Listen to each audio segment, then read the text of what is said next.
Hi everyone, Ellen Canner here. We are 2 days before Thanksgiving and 3 days before Thanksgiving leftovers. So I'm going to show you how to make spinach and mushroom gravy. We start with 4 tablespoons of some nice olive oil.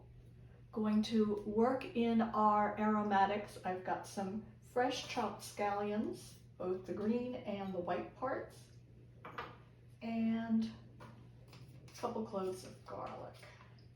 I call it spinach and mushroom, not mushroom and spinach, because there's twice as much spinach in here as mushrooms.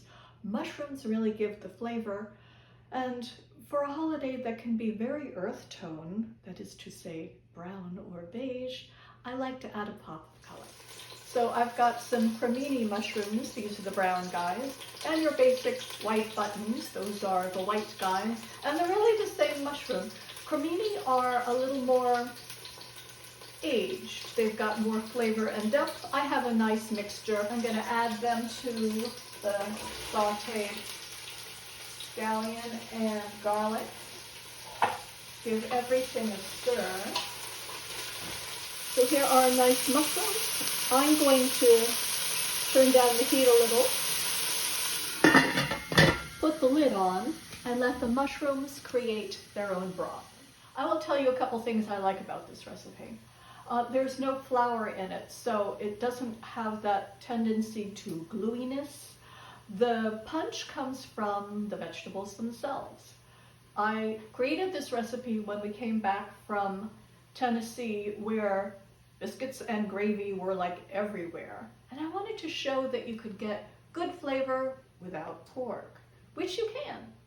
I am doing a very simple recipe. You can fancy it up by adding more vegetable broth or a little splash of wine for your table or a bunch of herbs. But I'm just going to show you the basics, and then you can fancy it up for your Thanksgiving or for your leftovers as you like. So here we are after just a few minutes, and you can see, yeah, we've got mushroom broth. We've got mushrooms and mushroom broth, spinach, and you really only want to cook it until the leaves wilt.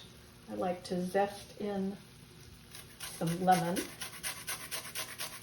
The spinach has wilted down to a shocking degree, and actually I would probably eat it just like this, but we're making gravy, right? So I'm going to put this into a food processor, or a blender would be fine.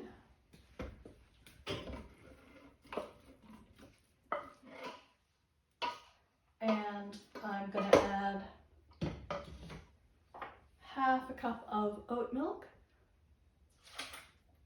and 1 tablespoon of nutritional yeast for a little cheesy oomph. And give these guys a whirl.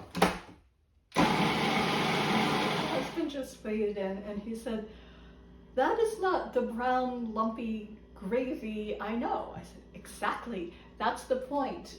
It's thick and rich. You can of course thin it out with broth or wine or more mushrooms. And it's green. This is a wonderful thing." And as I say, you can add herbs, you can add what you like, but I just had a taste, and I like to give good food feedback. So it's umami, it's rich, it's not spinachy, although it is excellent. And I said, damn, that's good. So you can dress it up as you like. You can dress up your dressing, you can lift up your leftovers.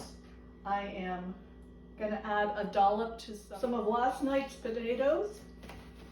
It's gonna be part of a lovely lunch. Let me green it up. And I am wishing everyone a really spectacular Thanksgiving. Vegetable forward. Up, up, up. Because from here on out, people, it's all gravy. So till next time, this is Ellen Canner. Thanks, bye-bye.